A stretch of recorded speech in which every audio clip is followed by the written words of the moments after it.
Every CEO out there is giving their technical teams mandates. Guys, let's use more AI. And the way to do that is by, that's what we like to call the backbone for the age of AI. I love that. Lucas Mendes is a Stanford-trained engineer and ex-Goldman leader now running Revelo, helping companies build and deploy AI at scale. Luck in the age of AI is being blessed with the data already being set up and in place. Look across their companies and see what types of data they have that's already prepared and structured and up to date, and types of data that their competitors don't have and that their clients want. You are sitting on data. You are.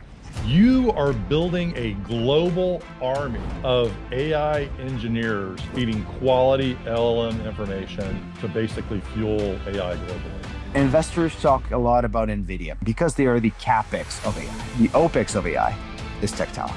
Just using the same mental models that we've used for the past 10 years in this new age is not going to cut it. What are like the foundational questions that they should be asking themselves to move forward from today into the future with AI? I think the main question is,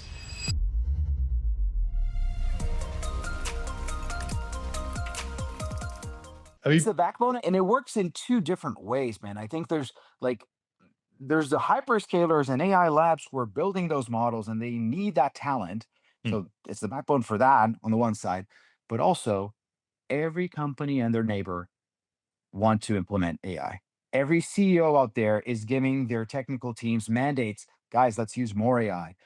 And the way to do that is by leveraging tech talent to build AI solutions internally, right? And that's where we come in. So we do both the AI development and the AI implementation. So that's what we like to call the backbone for the age of AI. And I think for leaders specifically, who I think are a large part of the audience listening to us right here, it's about pushing the team to think differently.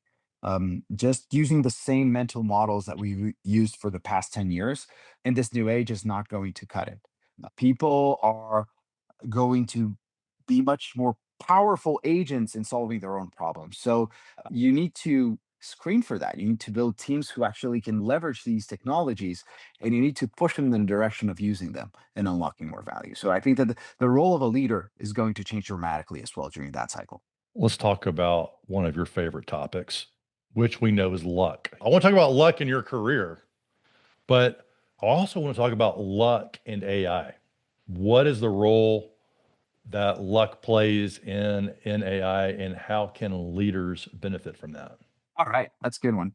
So for me, luck is being in the right place at the right time, right? It's happened to Revelo during our trajectory. I mentioned a couple of times. So we were Yeah. sitting on this giant network of hundreds of thousands of pre-vetted engineers at a time when the world went remote. So we essentially, and Ben, I wish I could say I was a visionary and I saw this opportunity coming, et cetera. Honestly, we're just there, the right place, the right time, and we worked very hard to capitalize on it. Now, there are several Mm. companies who today are sitting on very valuable assets for this new age of AI. And that those assets are usually quality data, unique data, data that their competitors don't have, proprietary data. So Mhm. for me, so for me, luck in the age of AI is being blessed with the data already being set up and in place. Because if you already have the data pipeline set up, if you already have the structured data in place and your competitors don't, you have an immense edge against them Mm. for this new age. So what do And for me, leaders need to that's do? low. So what do leaders need to do to get lucky with AI? I think leaders who got lucky with AI are probably the ones who did their homework ahead of time.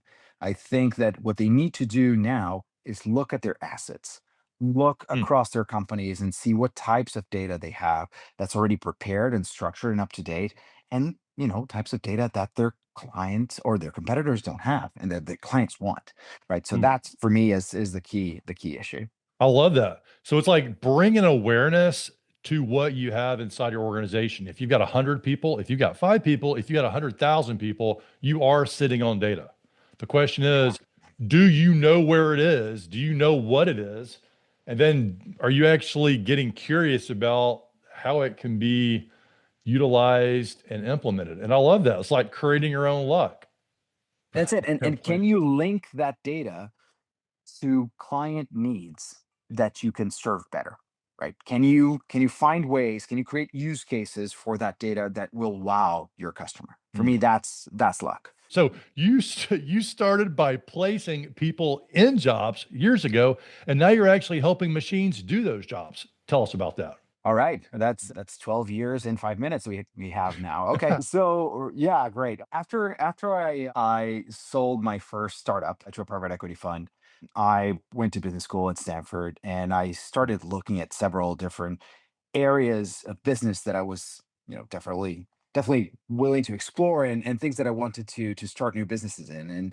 And the world of work was really something that attracted me because it is an unsolved problem, right? So Mm, like finding jobs or looking to find yeah. talent, it's so messy. It's so many holes you can fall into, and yeah, and I just thought that technology could, lend a big hand at improving that market. And Mm, the first iteration of Revelo was actually what you just described. We were helping people find jobs. Specifically, we were focused on engineers, technology professionals who were in very high demand, who had very specific skills, and who just didn't fit with mm, the average job discovery process, right? So we created what essentially was a glorified job board, right? So it was a talent mm, marketplace where mhm, everyone had to take tests and assessments to join that marketplace. So that gave companies access to pre-vetted talent, which was great. But we were doing that for a very specific part of the world. We were mm, doing that for Latin America. mhm. And the reason for that is that I'm from Brazil. I was born in Brazil, and Okay. even though I worked at those U.S. companies and went to school in the U.S., I still had the connection with the Yeah. region, right? Yeah. And for And those we thought, listening, look, if you don't know this, Brazil is a giant market, yeah, Brazil right? is the 10th You, largest economy in the world, is the yeah. second largest user base of Facebook and, Twitter as well. So basically, it's a very hyper connected Mhm. country, Yep. and there's a very large VC market there. Anyways, we started the company there. Our company grew. We raised some money for Revelo. Then we hit a wall. We kind of hit a Mm, wall in around 2019, where we just saw that the addressable market for what we were building was just not big enough for us to hit a home run, right? So mm, that was clear. And then COVID hit. mm, And somehow things got even worse because from March to April 2020, our revenues dropped by about 80%. And we thought we're done. We're done. That's it. By stroke of luck, we had recently raised a round of capital. So we had a pretty full war chest, right? mm, And that kind of allowed us mm, to test different iterations of the business and try to get a feel for what could be next, mm, right? And and then the latter part of 2020, that if you guys remember, this is when remote work kind of became a thing. Like everybody started working mm. from Yep. home, teams Huge started to being shift. built. Like, yeah, I Mm, mean, people started building teams internationally, distributed teams. And we started getting inbound demand from US companies who were saying, look, my tech team is now working from home. I might as well hire the best talent from Latin America because I'll be paying significantly mm. less for talent that is just as good, as nearly as good as the talent I can find in Silicon Valley or New York. And we started reacting to that demand. And all of a sudden, our market just blew up in terms of size. The company grew 7 or 8 times in 4 years. And yeah, and then that gave us the biggest second win that you can imagine, and that's the second part of the story. Now, to your question, how do we then get into LLM training? Yeah. How does Yeah. how does From Revelo job become the board, yeah, company? online, like you're posting jobs for engineers. It's Yeah. not AI related. I mean, at that point, there was no AI. No. And then 2 years ago, we started getting inbound again from companies who now Mm, are in the AI space saying, hey, our models are getting better. And you know mm, what? One of the biggest use cases of then and today is to help engineers write code. mm, But for them to be good at that, just regular LLM training doesn't cut it. They need mm. something called post training, which is feeding the model with extra specialized data produced by humans Yeah. that lets the model become even better at specific skills. Yeah. And they said, And you not know just what? any data. You're saying specific technical data that's good data, not just That's anything. it. Right. High quality data, specifically code. If you want your model to be good at writing code, you need to feed it amazing code, Yeah. right? And by But the you need way, to do this that at that scale. applies to any leader out there who's considering AI for their business. And we're going to dive into more of your world on this, but it's not enough to just be the leader using AI. You got to know what is going into that black box machine before you're basing your strategies, your technical expertise, anything in that. And that's where you guys came in here, That's right? it. At this That's it. moment. And all of a sudden, to generate that data, these companies need hundreds, thousands of software engineers of the highest caliber Hmm. that are producing that code and feeding the models. And guess what? Over the years, Revelo had built this network of over 400,000 pre vetted engineers across Latin America. And we said, you know what? We can build a platform on top of this. And then over the next following 2 years, we built a technology on top of that network to allow us to collect that data, to curate that data, to do the quality assessment on that data. And today we offer a lot more than just the people. We offer almost a consulting-like service to hyperscalers who are building their LLMs. So yeah, that's Hmm. it. 10 years in 10 minutes. So you are building a global army of AI engineers feeding quality LLM information and data to basically fuel AI globally. Is That's that, it. I mean, That's that's correct. And we that's the look at that. backbone, baby.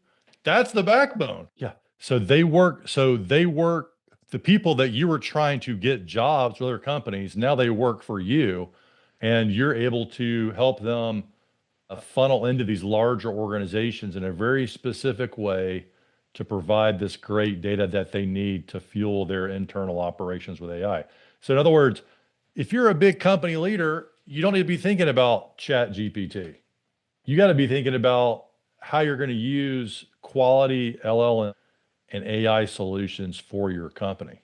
And you have this backbone of engineers that come in and understand the business. I don't want to put words in your mouth, but I'm like really getting this business idea, this concept, and it seems It so is. vital. It is. I mean, whether you're building AI features within your product or you are creating the data pipelines within your business to use to make more informed decisions, you're using AI. You like if you're not an LLM, a foundational model company, if you're not OpenAI, if you're not Anthropic, if you're not Meta or Amazon or Google or etc., if Yep. you're not one of those guys, then you have no business building your own model. You're basically plugging that model into more structured solutions that can drive value. And for that, you Mm. need talent. The way I like to think about it, Ben, is investors talk a lot about NVIDIA. And NVIDIA is a great Yeah. company. I'm a huge fan of what they're doing because they are the capex of AI. Anyone who is investing in AI needs to buy the building blocks, and the capex for that is NVIDIA, is GPUs. The OpEx of AI is tech talent. So the way that we Mm. like to think of ourselves is we're the providers that will essentially become the OpEx of AI. Wow. So, what are the questions? So, leaders now they're like, well, Lucas, dang it. I just thought I was going to let all my employees play around with Chat GPT and Gemini all day. And they're going to solve our customer solutions with that. And you're saying, and they're probably listening to this and they're like, okay, that might not be the best way forward. What are the questions? What are like the foundational questions that they should be asking themselves to move forward from today into the future with AI? I think it's a question about driving value, Ben. I think the main question is you can talk about AI, but you can also talk about technology, about mobile or social 10 years ago. That was the new thing 10 years ago, right? And the question is not asking, the question is not asking your CTO, hey, get me one of these. It's more like, how can we think as business leaders about ways to leverage value to our end client using that? That's the key question. And that can be a faster service delivery. That could Yeah. be an improved user experience. That could be more flexibility in terms of how you serve them. But it's not about the technology itself. Hmm. It's about how much value you unlock. What happens to global workforces when AI starts doing what your clients are hiring people for? That's a really, really good question. Look, I'm an engineer Mhm. and I've gone through many cycles of technology where people say, okay, now engineers are done. That's it. Everyone will become an engineer and they're all going to lose their jobs. I don't think that that is happening anytime soon. Not because the AI is not good. AI is great. It's writing great code. But the job Hmm. of engineers goes so much further than that. Hmm. Engineers around the world, they are problem solvers.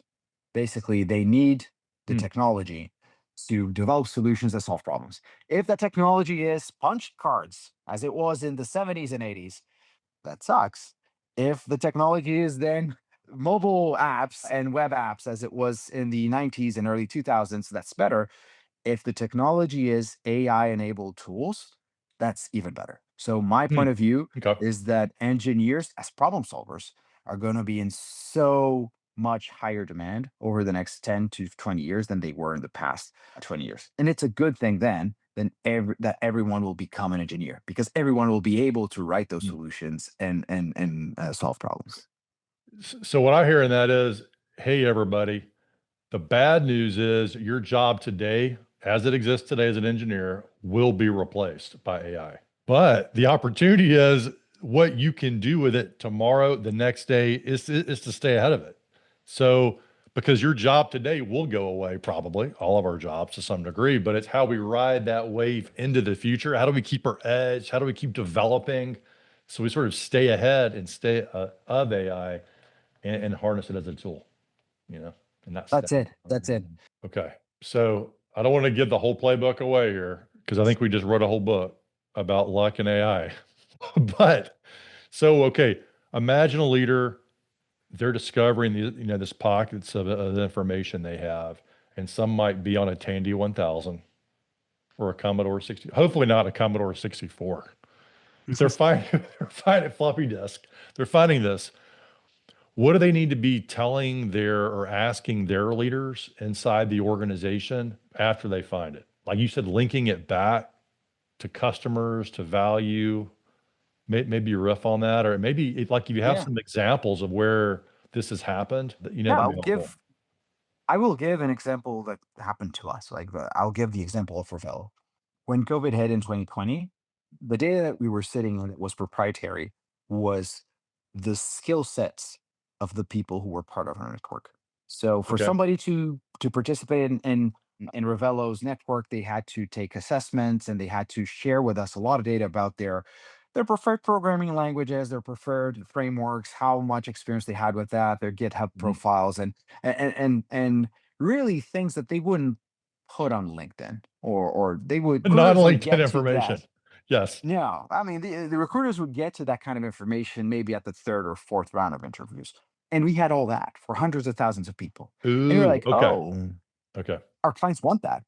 I can actually save my client time if I can package that information and show them short lists up front, only with the people that have the relevant skills for what they were trying to solve. So basically that's us trying to be intelligent about using the information, the data that we had. And then now that's phase one. Once you have an AI layer on top of that, you can now say things like, oh, so this person knows this or that framework. And then there's Hmm. new tools that barely anyone knows about. But with AI, I can say this is similar to that framework. And that person would be a prime candidate for learning this new skill. And then I can work on career development for people. So Wow. that's how I would plug these things together. So if you had not discovered that, would Ravello be what it is today? I think we'd be a recruiter serving Latin American companies with tech talent still. Again, it's a matter of luck of having the assets, but there is immense amounts of hard work to making that luck become reality. So you need Mhm. to capitalize on the assets you have. We moved quickly. We made difficult trade-offs. We let go of parts of the business that we were very excited about to focus on what we thought was going to be the future. Mm. And we were able to be successful doing that. Well, congratulations on that. And I like the leaders. I just think the message underlying this is there's so much hype about AI being external. I need to go work externally. But if you go do that and you haven't done the inner work inside your company to understand what those assets are, what your data is, you're going to miss something, or you're going to come out kind of like a bland vanilla opportunity for your customers and not something truly specialized and specific that only you can offer. Yeah, I Yeah, think really. and you're correct. And there's a few waves of that have happened during our trajectory. For example, over the past year, the demand for human data, that's how they call the data that is created by humans to feed and post-train those LLMs. The demand for human data has gone through the roof. Now, there are companies who could just provide the humans, and there's companies who have the expertise about generating human data, who have built the platform like we did, and who have tailored their approach to what the hyperscalers want.